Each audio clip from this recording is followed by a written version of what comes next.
नमस्कार दोस्तों, भारत और बांग्लादेश के बीच बढ़ते तनाव ने पूरे दक्षिण एशिया का ध्यान अपनी ओर खींच लिया है। कभी घनिष्ठ सहयोगी माने जाने वाले ये दोनों देश अब एक नई कूटनीतिक टकराहट के दौर में हैं। भारत ने पहली बार बांग्लादेश के खिलाफ इतने बड़े पैमाने पर कड़े कदम उठाए हैं। सैन्य, डिजिटल, आर्थिक और अब इंफ्रास्ट्रक्चर स्तर तक। आखिर क्या हुआ कि भारत को इतना बड़ा कदम उठाना पड़ा? आइए जानते हैं पूरा मामला। पिछले कुछ महीनों से बांग्लादेश की विदेश नीति में बड़ा बदलाव देखा गया। ढाका ने पाकिस्तान और चीन के साथ अपने संबंध मजबूत करने शुरू किए और कई मौकों पर भारत के खिलाफ बयान भी दिए।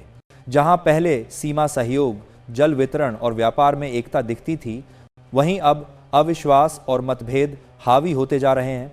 भारत की कई परियोजनाओं पर बांग्लादेश ने अचानक अड़ंगा लगाया, यहां तक कि कुछ रणनीतिक समझौते ठंडे बस्ते में डाल दिए गए। यही वो बिंदु था जहां भारत ने अपनी नीति बदलने का फैसला किया। भारत ने अपनी सीमा सुरक्षा को पूरी तरह से पुनर्गठित किया।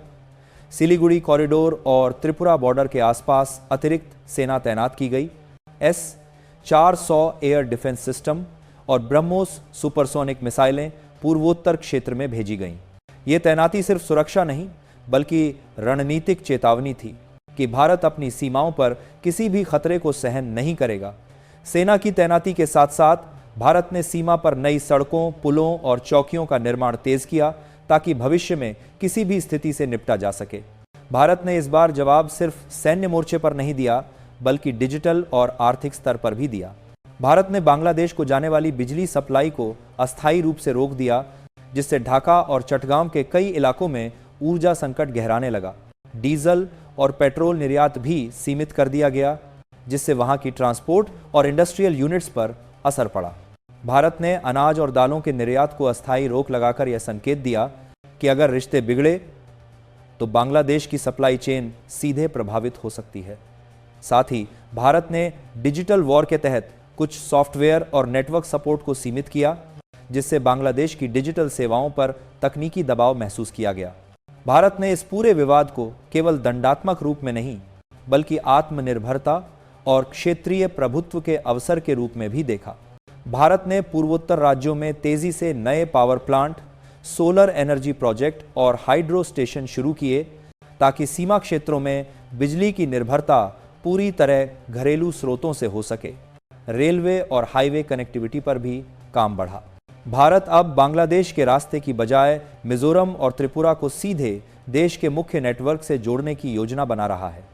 इससे न केवल भारत की स्ट्रेटेजिक स्थिति मजबूत होगी, बल्कि पूर्वोत्तर राज्यों में विकास और निवेश के नए रास्ते भी खुलेंगे। भारत ने इस विवाद को एक विकास के अवसर में बदलने की कोशिश की। जहां पहले भारत बांग्लादेश सहयोग से प्रोजेक्ट बन रहे थे, अब भारत वही संसाधन अपने सीमावर्ती राज्यों में लगा रहा है। नई सड़कें, सेमीकंडक्टर पार्क और लॉजिस्टिक हब तेजी से बन रहे हैं।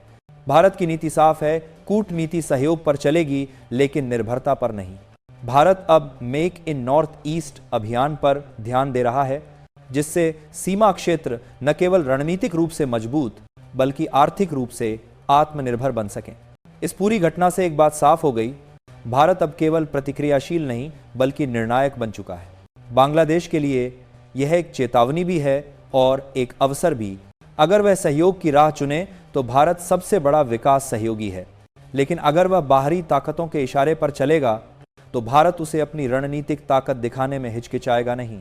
दोस्तों, यह भारत के नए आत्मविश्वास की तस्वीर है, जहां सीमा, सुरक्षा, ऊर्जा और विकास सब एक ही सूत्र में बंधे हैं। जय हिंद।